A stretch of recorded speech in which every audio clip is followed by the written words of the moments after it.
ರಾಜ್ಯವನ್ನ ಸಬ್ಸಿಡಿ ಸಂಸ್ಕೃತಿ ಬೆಳೆಸಲಿಕ್ಕೆ ಹೊರಟ್ಬಿಟ್ಟಿದ್ದೀರಾ. ಸಬ್ಸಿಡಿ ಸಂಸ್ಕೃತಿಗೆ ರಾಜ್ಯವನ್ನ ತಳ್ತಾ ಇದ್ದೀರಾ. ದಯವಿಟ್ಟು ಪಾರ್ಟ್ ಆಫ್ ಇಟ್ ಸಬ್ಸಿಡಿ ಅಂತ ಕರೀರಿ, ನಾನು ಅದ್ರ ಬಗ್ಗೆ ತಕರಾರಿಲ್ಲ. ಆದರೆ ಹೋಲಿಸ್ಟಿಕಲಿ ಅರ್ಥ ಮಾಡ್ಕೊಳ್ಳುವಾಗ ಬಡವರ ಕೈಗೆ ದುಡ್ಡು ಕೊಟ್ರೆ ಅದು ನೇರವಾಗಿ ಮಾರ್ಕೆಟ್ಗೆ ಎಂಟರ್ ಆಗುತ್ತೆ, ಮಾರ್ಕೆಟ್ ಆಕ್ಟಿವಿಟಿ ಬೆಳೆಯುತ್ತೆ. ಮಾರ್ಕೆಟ್ ಆಕ್ಟಿವಿಟಿ ಜಾಸ್ತಿ ಆದರೆ ಎಕಾನಮಿ ತಾನಾಗಿ ವೃದ್ಧಿ ಆಗುತ್ತೆ. ನೀವು ಉದ್ಯಮಿಗಳಿಗೆ ಟ್ಯಾಕ್ಸ್ ಬ್ರೇಕ್ ಕೊಟ್ಟು ಅವ್ರು ಸೇವಿಂಗ್ ಮಾಡಿದ್ರೆ ಎಲ್ಲಿ ಡಿಮ್ಯಾಂಡ್ ಇಲ್ಲದೆ ಇದ್ರೆ ಅವ್ರು ರೀಇನ್ವೆಸ್ಟ್ ಮಾಡ್ತಾರಾ? ಸೊ ಡಿಮ್ಯಾಂಡ್ ಇದ್ದಿದ್ದ ಕಡೆ ಆಟೋಮ್ಯಾಟಿಕಲಿ ಇನ್ವೆಸ್ಟ್ಮೆಂಟ್ ಬರುತ್ತೆ, ಪ್ರೊಡಕ್ಷನ್ ಹೆಚ್ಚಾಗುತ್ತೆ. This is our approach. ನೀವು ಸಾಕಷ್ಟು 3 ವರ್ಷಗಳಿಂದ ನೀವು ಪ್ರಣಾಳಿಕೆಯಲ್ಲಿ ಅವತ್ತು ಘೋಷಣೆ ಮಾಡಿಬಿಟ್ರಿ ಎನ್ನುವ ಕಾರಣಕ್ಕೆ ಗ್ಯಾರಂಟಿ ಯೋಜನೆಗಳನ್ನು ನೀವು ಘೋಷಣೆ ಮಾಡಿದ್ರಿ. ನಾವು ಅದನ್ನು ಸ್ವಾಗತ ಮಾಡಿದ್ವಿ. ಸರಿಯಾಗಿ ಜಾರಿಗೆ ತನ್ನಿ ಅಂತ ನಾವು ಹೇಳಿದ್ವಿ ಅಷ್ಟೇ. ರಾಜ್ಯವನ್ನ ಸಬ್ಸಿಡಿ ಸಂಸ್ಕೃತಿ ಬೆಳೆಸಲಿಕ್ಕೆ ಹೊರಟ್ಬಿಟ್ಟಿದ್ದೀರಾ. ಸುನಿಲಣ್ಣ ಸ್ವಲ್ಪ ಆಶಯ ಮನೆಗಳು ಆಮೇಲೆ ಕೂಡ ಮುಗಿಸ್ಬಿಡ್ತೀನಿ. ಸಬ್ಸಿಡಿ ಸಂಸ್ಕೃತಿಗೆ ರಾಜ್ಯವನ್ನ ತಳ್ತಾ ಇದ್ದೀರಾ. ಇವತ್ತು ಮುಖ್ಯಮಂತ್ರಿಗಳೇ ಬಜೆಟ್ನಲ್ಲಿ ಒಪ್ಪಿಕೊಂಡಂತೆ ಸುಮಾರು 1,14,000 ಕೋಟಿ ರೂಪಾಯಿಯನ್ನ ಗ್ಯಾರಂಟಿ ಯೋಜನೆಗಳಿಗೆ ಬಳಸ್ತಾ ಇದ್ದೀರಿ ಅಂತ ನೀವು ಹೇಳಿದಿರಿ. ಸುಪ್ರೀಂ ಕೋರ್ಟ್ ಈ ಗ್ಯಾರಂಟಿ ಯೋಜನೆಗಳ ಬಗ್ಗೆ, ಫ್ರೀ ಸ್ಕೀಮಿನ ಬಗ್ಗೆ ಏನು ಮೊನ್ನೆ ಉಲ್ಲೇಖ ಮಾಡಿದೆ ಅನ್ನುವಂಥದ್ದನ್ನು ಕೂಡ ನೀವು ನೋಡಿದಿರಿ. ಯಾರಿಗೆ ಸಬ್ಸಿಡಿಯ ಕಾರಣಕ್ಕೆ ನಮ್ಮ ಪಾರ್ಟಿಯ ಅಂತ್ಯೋದಯದ ಕಲ್ಪನೆ ಇತ್ತು, ಯಾರಿಗೆ ದೀನ್ ದಯಾಳ್ ಅವರು ಹೇಳಿದರು ಅಂತ್ಯೋದಯದ ಕಲ್ಪನೆ ಏನು ಅಂತ ಕೇಳಿದ್ರೆ ಕಟ್ಟಕಡೆಯಲ್ಲಿರುವಂಥ ವ್ಯಕ್ತಿಗಳು ಕೂಡ ಸರ್ಕಾರದ ಯೋಜನೆಗಳು ಕೂಡ ತಲುಪಬೇಕು ಅಂತ. ಖಂಡಿತ ಆ ಯೋಜನೆಗಳನ್ನು ತಲುಪಲಿಕ್ಕೆ ನಾವು ಸಾಕಷ್ಟು ಯೋಜನೆಗಳನ್ನು ರಾಜ್ಯ ಸರ್ಕಾರ ಮತ್ತು ಕೇಂದ್ರ ಸರ್ಕಾರದಿಂದ ಬೇರೆ ಬೇರೆ ಯೋಜನೆಗಳಿಂದ ಕಳೆದ 10 ವರ್ಷಗಳಿಂದ ಮಾಡ್ತಾ ಬಂದಿದ್ದೀವಿ.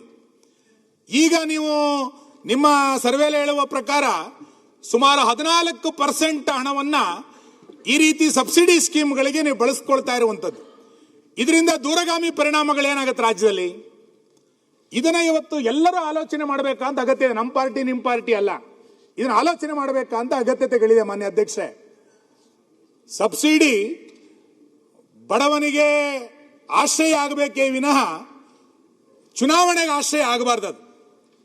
ಬಡವರಿಗದು ಸಹಾಯ ಆಗಬೇಕೇ ವಿನಃ ಚುನಾವಣೆಗದು ಸಹಾಯ ಆಗಬಾರ್ದು ಸಬ್ಸಿಡಿ. ಇದನ್ನ ಇವತ್ತು ಸರ್ಕಾರಗಳು ಅರ್ಥ ಮಾಡಿಕೊಳ್ಬೇಕಾಗಿರುವಂತ ಅಗತ್ಯತೆಗಳಿದೆ ಎನ್ನುವಂತ ನಾನು ಈ ಸಂದರ್ಭದಲ್ಲಿ ಹೇಳ್ತಾ, ಮಾನ್ಯ ಗಿರೀಶ್ ಕಾರ್ನಾಡ್ರು ಯಯಾತಿನಲ್ಲಿ ಅವ್ರು ಹೇಳ್ತಾರೆ, ಬಹಳ ಪ್ರಸಿದ್ಧವಾದಂಥ ನಾಟಕ. ಅದರಲ್ಲಿ ಅವ್ರು ಏನು ಹೇಳ್ತಾರೆ, ಭಾರಿ ಪ್ರಸಿದ್ಧವಾಗಿರುವಂಥ ಸಾಲುಗಳೇನು ಅಂತ ಕೇಳಿದ್ರೆ, ಕತ್ತಲೆಯ ದಾರಿಯಲ್ಲಿ ಬೇಕಾದರೂ ಸಾಗಬಹುದು, ಆದರೆ ಕನಸುಗಳಿಲ್ಲದಂಥ ದಾರಿಯಲ್ಲಿ ನಡೆಯೋದು ಕಷ್ಟ ಅನ್ನುವಂಥದ್ದನ್ನ ಗಿರೀಶ್ ಕಾರ್ನಾಡ್ ಹೇಳಿದರು. ವ್ಯಕ್ತಿಗಳಿಗೆ ಕನಸುಗಳನ್ನು ಕೊಡಿ, ಕನಸುಗಳನ್ನು ಕೊಟ್ಟರೆ ಅವ್ನು ನಡಿಲಿಕ್ಕೆ ಸಾಧ್ಯ ಇದೆ ಅನ್ನುವಂಥ ಮಾತನ್ನ ಬಹಳ ಸುಂದರವಾಗಿ ಗಿರೀಶ್ ಕಾರ್ನಾಡ್ ಹೇಳಿದ್ದನ್ನ ಬೇರೆ ಬೇರೆ ಸಂದರ್ಭದಲ್ಲಿ ತುಂಬಾ ಜನ ಉಲ್ಲೇಖ ಮಾಡ್ತಾರೆ.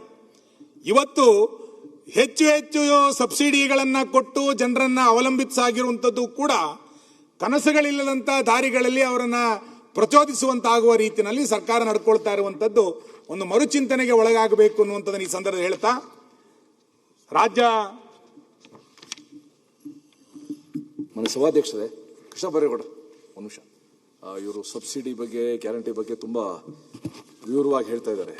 ಇವತ್ತು ನಾನು ನ್ಯೂಸ್ ಪೇಪರಲ್ಲಿ ಓದಿದೆ, ಹಿಮಾಚಲ್ ಪ್ರದೇಶದಲ್ಲಿ ಈ ಗ್ಯಾರಂಟಿಗಳ ಭಾರ, ಸಬ್ಸಿಡಿಗಳ ಭಾರದಿಂದ ಬ್ಯೂರೋಕ್ರಸಿಗೆ 40% ಸಂಬಳ ಕಟ್ ಮಾಡಿ, ಮಿನಿಸ್ಟರ್ಸ್ಗೆ 30% ಸಂಬಳ ಕಟ್ ಮಾಡಿ, ಶಾಸಕರಿಗೆ 20% ಕಟ್ ಮಾಡಿ, ಅದು ಇನ್ನು 6 ತಿಂಗಳು ಒಂಥರ ಸಂಬಳ ಕೊಡುವಂಥ ಸ್ಥಿತಿಗೆ ಇವತ್ತು ಹಿಮಾಚಲ್ ಪ್ರದೇಶ ಬಂದಿದೆ. ಇದು ಗ್ಯಾರಂಟಿ ಬಗ್ಗೆ ಮಾತಾಡ್ತಿಲ್ಲ. ಸೊ ಅದಕ್ಕೋಸ್ಕರ ಓವರ್ ಆಲ್ ಇದರ ಬರ್ಡನ್ ಏನಾಗ್ಬೋದು, ಎಲ್ಲಿ ರೀಚ್ ಆಗ್ಬೋದು ಅನ್ನೋದು ಕೂಡ ನೀವು ಪ್ಯಾರಲಲ್ ಆಗಿ ಒಂದು ಎಸ್ಟಿಮೇಟೋ ಅನಾಲಿಸಿಸ್ ಒಂದು ಸರ್ವೆ ಮಾಡಿಸಿದ್ರೆ ಒಳ್ಳೆಯದು. 1 ಲಕ್ಷದ ಅಧ್ಯಕ್ಷರ ವಿಚಾರ ಮಾಡೋಣ. ಬಟ್ ಈಗ ನಾನು ಜಸ್ಟ್ ಈಗ ಅಧಿವೇಶನ ಆರಂಭ ಆದ್ಮೇಲೆ ಇವತ್ತೊಂದು GST ಅಧಿಕಾರಿಗಳ ಜೊತೆಗೆ ಇಷ್ಟೊತ್ತು ಕೂತಿದ್ದೆ. ಅಲ್ಲಿ ಕೆಲವು ವಿಷಯ GST ವಿಷಯ ಮಾತಾಡಲಿಕ್ಕೆ.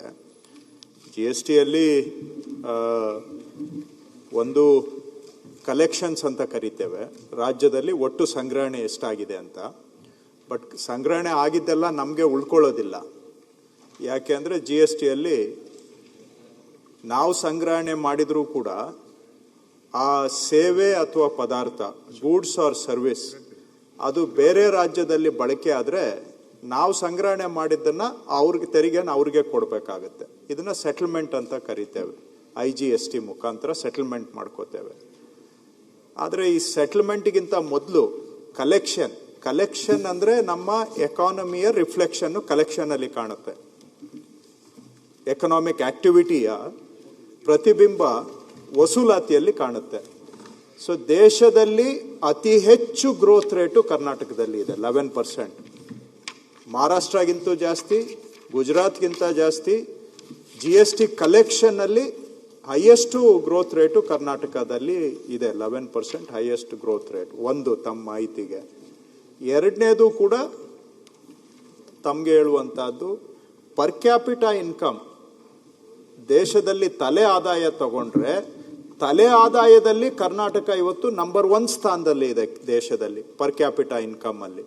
ಎಲ್ಲರಿಗೂ ಆದಾಯ ಬರ್ತಾ ಇದೆ ಅಂತ ಹೇಳೋದಿಲ್ಲ, ಬಟ್ ಆವರೇಜ್ ನೋಡಿದಾಗ ಪ್ರಪಂಚದಲ್ಲೇ ಈ ಪರ್ ಕ್ಯಾಪಿಟಾ ಇನ್ಕಮ್ಮು ಆರ್ಥಿಕ ಪ್ರಗತಿ, ಆರ್ಥಿಕ ಸ್ಥಿತಿಗತಿಯ ಒಂದು ಪ್ರತಿಬಿಂಬ. ಪರ್ಫೆಕ್ಟ್ ಅಂತ ಹೇಳ್ತಾ ಇಲ್ಲ. In the absence of a perfect equation or a reflection, we all use per capita income. So ಎರಡು ಉದಾಹರಣೆ. ಒಂದು, GST ಬೆಳವಣಿಗೆ ದರ ನೋಡಿದಾಗ ಕರ್ನಾಟಕ ಕಲೆಕ್ಷನ್ ಅಲ್ಲಿ ನಂಬರ್ 1 ಸ್ಥಾನದಲ್ಲಿದೆ. ಎರಡನೇದು ಪರ್ ಕ್ಯಾಪಿಟಾ ಇನ್ಕಮ್ ನೋಡಿದಾಗ್ಲೂ ಇದೆ. ಆದರೆ ತಾವು ಹೇಳ್ತಾ ಇದ್ದೀರಾ ಭವಿಷ್ಯದಲ್ಲಿ ಇದರ ಏನಾಗ್ಬೋದು ಅನ್ನೋದನ್ನ ವಿಚಾರ ಮಾಡಿ ಅಂತ. ಖಂಡಿತ ಇದ್ರ ಬಗ್ಗೆ ಇದೆ, ಬಟ್ ಕರ್ನಾಟಕ ಎಕಾನಮಿ ಚೆನ್ನಾಗಿ ನಡೀತಾ ಇದೆ. ಆ್ಯಂಡ್ ನಾವು ಈಗ ಈ ರೇಟ್ಗಳನ್ನೆಲ್ಲ ಕೇಂದ್ರ ಸರ್ಕಾರ GST ಅಲ್ಲಿ ಬದಲಾವಣೆ ಮಾಡಿದ ಮೇಲೆ ಎಲ್ಲ ರಾಜ್ಯಗಳಲ್ಲೂ ಆದಾಯ ಕುಸಿತ ಆಯಿತು, ನಮ್ಮಲ್ಲೂ ಕುಸಿತ ಆಯಿತು. ಆದರೆ ಅದರಲ್ಲೂ ಕೂಡ Karnataka performed better than other states despite a shock. So ಇವೆಲ್ಲ ಕೆಲವು ಅನೆಕ್ಡೋಟಲ್ ಉದಾಹರಣೆಗಳನ್ನು ತಮಗೆ ಕೊಡ್ತಾ ಇದ್ದೇನೆ. These are all reflections of the strength of Karnataka economy.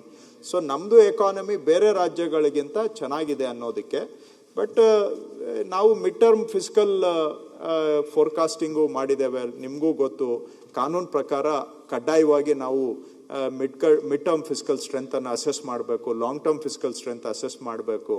ಅದೆಲ್ಲವರ ಕಡೆಗೂ ಕೂಡ we are mindful of the challenges in the future, but we are maintaining the balance also, fiscal balance and fiscal health of Karnataka also. Adhyaksha, ಮಾನ್ಯ ಅಧ್ಯಕ್ಷರೇ, ನಾನು ಏನು ಹೇಳ್ತಾ ಇದ್ದೆ ಅಂತ ಕೇಳಿದ್ರೆ, ಬೇರೆ ಬೇರೆ ಸಂದರ್ಭಗಳಲ್ಲಿ ನಾವೆಲ್ಲರೂ, ನಾವು ನೀವು ಅಂತೇನಿಲ್ಲ, ಎಲ್ಲರೂ ಕರ್ನಾಟಕದಲ್ಲಿ ವಿಪುಲವಾದಂಥ ಅವಕಾಶಗಳಿದೆ, ಅಣೆಕಟ್ಟೆಗಳಿದೆ, ಏರ್ಪೋರ್ಟ್ಗಳಿದೆ, ಕೈಗಾರಿಕೆಗಳು ಬರ್ತಾ ಇದೆ, ಹಿಂಗೆಲ್ಲ ಬೇರೆ ಬೇರೆ ಸಂದರ್ಭದಲ್ಲಿ ಹೇಳ್ತಾ ಹೋಗ್ತೀವಿ.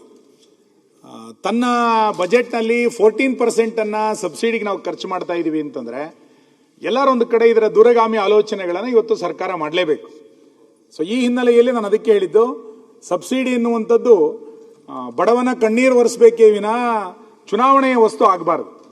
ಸೊ ಈ ಹಿನ್ನೆಲೆಯಲ್ಲಿ ಸರ್ಕಾರದ ಚಿಂತನೆ ಬಹಳ ಅಗತ್ಯ ಇದೆ ಅನ್ನೋದನ್ನ ಈ ಸಂದರ್ಭದಲ್ಲಿ ಹೇಳ್ತಾ, ಮಾನ್ಯ ಸದಸ್ಯರು ಒಪ್ಪಿದ್ರೆ ಒಂದು ನಿಮಿಷ, ರಾಜಕೀಯಕ್ಕಲ್ಲ.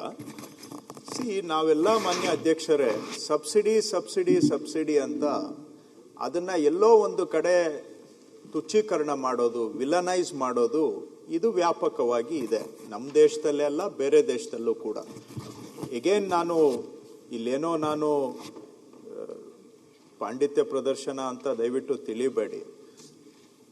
ಈಗ 150 ವರ್ಷ ಆರ್ಥಿಕ ಚಿಂತನೆಯನ್ನ ನೋಡಿದಾಗ ಎರಡು ಆರ್ಥಿಕ ಅಪ್ರೋಚಸ್ ಕಾಣುತ್ತೆ. ಒಂದು ಸಪ್ಲೈ ಸೈಡ್ ಎಕನಾಮಿಕ್ಸ್ ಅಂತ ಕರಿತೇವೆ, ಅಂದ್ರೆ ಉತ್ಪಾದನೆ ಮಾಡೋರ್ಗೆ, ಮ್ಯಾನುಫ್ಯಾಕ್ಚರರ್ಸ್ ಪ್ರೊಡ್ಯೂಸ್ ಮಾಡೋರ್ಗೆ ಸಹಾಯ ಮಾಡುವಂತಹದ್ದು. ಇನ್ನೊಂದು ಡಿಮ್ಯಾಂಡ್ ಸೈಡ್ ಎಕನಾಮಿಕ್ಸ್, ಅಂದ್ರೆ ಯಾರು ಖರೀದಿ ಮಾಡೋರಿದ್ದಾರಲ್ಲ ಸಾಮಾನ್ಯ ಜನ, ಅವರಿಗೆ ನಾವು ಸಪೋರ್ಟ್ ಮಾಡುವಂತಹದ್ದು. ಈಗ ಉತ್ಪಾದನೆ ಸೈಡ್ ಅಂತ ಹೇಳಿದ್ರೆ ನೀವು ಅವ್ರಿಗೆ ಟ್ಯಾಕ್ಸ್ ಕನ್ಸೆಷನ್ಸ್ ಕೊಡ್ತೀರಾ, ಸೊ ದಟ್ ಅವ್ರಿಗೆ ಸೇವಿಂಗ್ಸ್ ಜಾಸ್ತಿ ಆಗಿ ಅವರೇನೋ ರೀಇನ್ವೆಸ್ಟ್ ಮಾಡ್ತಾರೆ. So that is supply side economics, ಅವ್ರಿಗೆ ಸಪೋರ್ಟ್ ಮಾಡುವಂಥದ್ದು. ಡಿಮ್ಯಾಂಡ್ ಸೈಡ್ ಅಂತ ಹೇಳಿದ್ರೆ ಜನಗಳಿಗೆ ನಾವು ಯೂನಿವರ್ಸಲ್ ಬೇಸಿಕ್ ಇನ್ಕಮ್ ಅನ್ನ ಕೊಟ್ಟು ಅವರ ಜೀವನ ನಡೆಸಲಿಕ್ಕೆ ಸಪೋರ್ಟ್ ಮಾಡುವಂತಹದ್ದು. ಅದರಿಂದ ಎಕನಾಮಿಕ್ ಆಕ್ಟಿವಿಟಿಯನ್ನ ಉತ್ತೇಜನ ಮಾಡ್ತಕ್ಕಂಥ spurring economic activity by putting more resources in the hands of the consumers. ಇದು ಡಿಮ್ಯಾಂಡ್ ಸೈಡ್ ಎಕನಾಮಿಕ್ಸ್. ಒಬ್ಬ ವ್ಯಕ್ತಿ ಕೈಗೆ ನಾವು ₹1 ಕೊಟ್ರೆ ಅದು ಕನಿಷ್ಠ 5 ಬಾರಿ ಮರುಬಳಕೆ ಆಗುತ್ತೆ. ಮಲ್ಟಿಪ್ಲೈಯರ್ ಎಫೆಕ್ಟ್ ಅಂತ ಕರಿತೇವೆ. ₹1 ನಾವು ಒಬ್ಬರ ಕೈಗೆ ಕೊಟ್ರೆ 5 ಟೈಮ್ಸ್ ಅದು ರೊಟೇಟ್ ಆಗುತ್ತೆ. ಅದರಿಂದನೇ ಎಕನಾಮಿಕ್ ಆಕ್ಟಿವಿಟಿ ಬೆಳೆಯುತ್ತೆ. ಹೇಗೆ ಅಂದ್ರೆ 5 ಟೈಮ್ಸ್ ಅದು ಟ್ರಾನ್ಸಾಕ್ಷನ್ ಆದ್ರೆ ಅಷ್ಟು ಕನ್ಸಂಪ್ಷನ್ ಜಾಸ್ತಿ ಆಗುತ್ತೆ, ಬೇಡಿಕೆ ಜಾಸ್ತಿ ಆಗುತ್ತೆ, ಡಿಮ್ಯಾಂಡ್ ಜಾಸ್ತಿ ಆಗುತ್ತೆ. ಡಿಮ್ಯಾಂಡ್ ಜಾಸ್ತಿ ಆದಾಗ ಆಟೋಮ್ಯಾಟಿಕಲಿ ಅದು ಪ್ರೊಡಕ್ಷನ್ಗೂ ಕೂಡ ಬೂಸ್ಟ್ ಆಗುತ್ತೆ. ನೀವು ಡಿಮ್ಯಾಂಡ್ ಸೈಡ್ ಅನ್ನ ಸ್ಟ್ರೆಂಥನ್ ಮಾಡದೆ ಬರೀ ಸಪ್ಲೈ ಸೈಡ್ ಅವ್ರಿಗೆ ನೀವು ಏನೇ ಸಪೋರ್ಟ್ ಕೊಟ್ಟರು ಕೂಡ ಅಲ್ಟಿಮೇಟ್ಲಿ ಕನ್ಸ್ಯೂಮರ್ಸ್ ಬೇಕು, ಡಿಮ್ಯಾಂಡ್ ಇರಬೇಕು. ಸೊ ಹಾಗಾಗಿ ಈ ಸಬ್ಸಿಡಿ ಅಂತ ನಾವೇನು ಕರಿತೇವೆ ಅದನ್ನ ನಾವು ಯಾರು ಬಾಟಮ್ ಆಫ್ ದ ಪಿರಮಿಡ್ ಇದ್ದಾರೆ ಸೊಸೈಟಿಯಲ್ಲಿ, ಯಾರು ದಿನನಿತ್ಯ ಜೀವನ ನಡೆಸಲಿಕ್ಕೆ ಕಷ್ಟಪಡ್ತಾ ಇದ್ದಾರೆ, ದುಡಿಮೆ ಮಾಡಿದ್ರೂ ಕೂಡ ಜೀವನ ಒಂದು ದಿನ ಬೆಳಿಗ್ಗೆಯಿಂದ ಸಂಜೆವರೆಗೆ ಕಳೀಲಿಕ್ಕೆ ಸಾಕಾಗ್ತಾ ಇಲ್ಲ ಅವ್ರಿಗೆ, ಅವರ ಕೈಗೆ ಕೊಡೋದ್ರಿಂದ ಏನಾಗುತ್ತೆ, ನಾವು ಕೊಡುವಂತ ಪ್ರತಿಯೊಂದು ರೂಪಾಯಿಯೂ ಕೂಡ ನಾಳೆ ಮಾರ್ಕೆಟ್ಗೆ ಎಂಟರ್ ಆಗುತ್ತೆ. ಯಾಕಂದ್ರೆ ಅವ್ರಿಗೆ ಸೇವಿಂಗ್ ಕೆಪಾಸಿಟಿ ಇಲ್ಲ. ನಾವು ಕೊಟ್ಟಿದ್ದ ದುಡ್ಡನ್ನ ತೆಗೆದು ಅಕೌಂಟಲ್ಲಿ ಇಟ್ಕೊಳ್ಳೋಕ್ಕಾಗಲ್ಲ, ಅವ್ರು ಖರ್ಚು ಮಾಡಲೇಬೇಕು. ಪ್ರತಿಯೊಂದು ದುಡ್ಡು ಕೂಡ it comes back into the economy. So ನಾವು ಅವ್ರ ಕೈಗೆ ಕೊಡ್ತಾ ಇರೋದು ಎಕನಾಮಿಕ್ ಆಕ್ಟಿವಿಟಿಯನ್ನ ಮತ್ತೆ ಸ್ಟ್ರೆಂಥನ್ ಮಾಡುತ್ತೆ, ಸ್ಪರ್ ಮಾಡುತ್ತೆ, ಅದರಿಂದ ಎಕಾನಮಿ ಸಸ್ಟೈನ್ ಆಗುತ್ತೆ. ಸೊ ಇದು ಹಳೇದು 100 ವರ್ಷ ಹಿಂದೆ ಕೇನ್ಸಿಯನ್ ಎಕನಾಮಿಕ್ಸ್. ಇದು ಎಲ್ಲೆಲ್ಲಿ ಯಾವ್ಯಾವ ದೇಶದಲ್ಲಿ ಡಿಪ್ರೆಷನ್ ಆಗಿದೆ ಆ ಎಲ್ಲ ದೇಶಗಳು ಕೂಡ ಈ ಡಿಮ್ಯಾಂಡ್ ಸೈಡ್ ಅನ್ನ ಸ್ಟ್ರೆಂಥನ್ ಮಾಡಿ ಅದರ ಮುಖಾಂತರ ಡಿಪ್ರೆಷನ್ ಇಂದ ಹೊರಗೆ ಬಂದಿದ್ದಾರೆ. So it is A sure short economic approach for economic growth. So ನಾವು ಮಾಡ್ತಾ ಇರೋದನ್ನ ದಯವಿಟ್ಟು ಪಾರ್ಟ್ ಆಫ್ ಇಟ್ ಸಬ್ಸಿಡಿ ಅಂತ ಕರೀರಿ, ನಾನು ಅದ್ರ ಬಗ್ಗೆ ತಕರಾರಿಲ್ಲ. ಆದರೆ ಹೋಲಿಸ್ಟಿಕಲಿ ಅರ್ಥ ಮಾಡ್ಕೊಳ್ಳುವಾಗ ಇಟ್ ಈಸ್ ಬಡವರ ಕೈಗೆ ದುಡ್ಡು ಕೊಟ್ರೆ ಅದು ನೇರವಾಗಿ ಮಾರ್ಕೆಟ್ಗೆ ಎಂಟರ್ ಆಗುತ್ತೆ, ಮಾರ್ಕೆಟ್ ಆಕ್ಟಿವಿಟಿ ಬೆಳೆಯುತ್ತೆ. ಮಾರ್ಕೆಟ್ ಆಕ್ಟಿವಿಟಿ ಜಾಸ್ತಿ ಆದರೆ ಎಕಾನಮಿ ತಾನಾಗಿ ವೃದ್ಧಿ ಆಗುತ್ತೆ. ಎಕನಾಮಿಕ್ ಡಿಮ್ಯಾಂಡ್ ಬಂದಾಗ ಸಪ್ಲೈ ಮಾಡೋರು ಬಂದೇ ಬರ್ತಾರೆ. ನೀವು ಉದ್ಯಮಿಗಳಿಗೆ ಟ್ಯಾಕ್ಸ್ ಬ್ರೇಕ್ ಕೊಟ್ಟು ಅವ್ರು ಸೇವಿಂಗ್ ಮಾಡಿದ್ರೆ ಎಲ್ಲಿ ಡಿಮ್ಯಾಂಡ್ ಇಲ್ಲದೆ ಇದ್ರೆ ಅವ್ರು ರೀಇನ್ವೆಸ್ಟ್ ಮಾಡ್ತಾರಾ, ಫ್ಯಾಕ್ಟ್ರಿ ಸೆಟಪ್ ಮಾಡ್ತಾರೆ. ಫ್ಯಾಕ್ಟ್ರಿ ಸೆಟಪ್ ಮಾಡಬೇಕಾದ್ರೆ ಡಿಮ್ಯಾಂಡ್ ಇರಬೇಕಲ್ಲ ಫಸ್ಟು. ಸೊ ಡಿಮ್ಯಾಂಡ್ ಇದ್ದಿದ್ದ ಕಡೆ ಆಟೋಮ್ಯಾಟಿಕಲಿ ಇನ್ವೆಸ್ಟ್ಮೆಂಟ್ ಬರುತ್ತೆ, ಪ್ರೊಡಕ್ಷನ್ ಹೆಚ್ಚಾಗುತ್ತೆ. This is our approach. ಮತ್ತಷ್ಟು ವಿಶೇಷ ವಿಡಿಯೋಗಳನ್ನು ನೋಡಲು ಮತ್ತು ಹೊಸ ವಿಡಿಯೋಗಳ ಬಗ್ಗೆ ತಿಳಿಯಲು EDina.com ಯೂಟ್ಯೂಬ್ ಚಾನೆಲ್ ಸಬ್ಸ್ಕ್ರೈಬ್ ಮಾಡಿ ಮತ್ತು ಬೆಲ್ ಐಕಾನ್ ಕ್ಲಿಕ್ ಮಾಡಿ.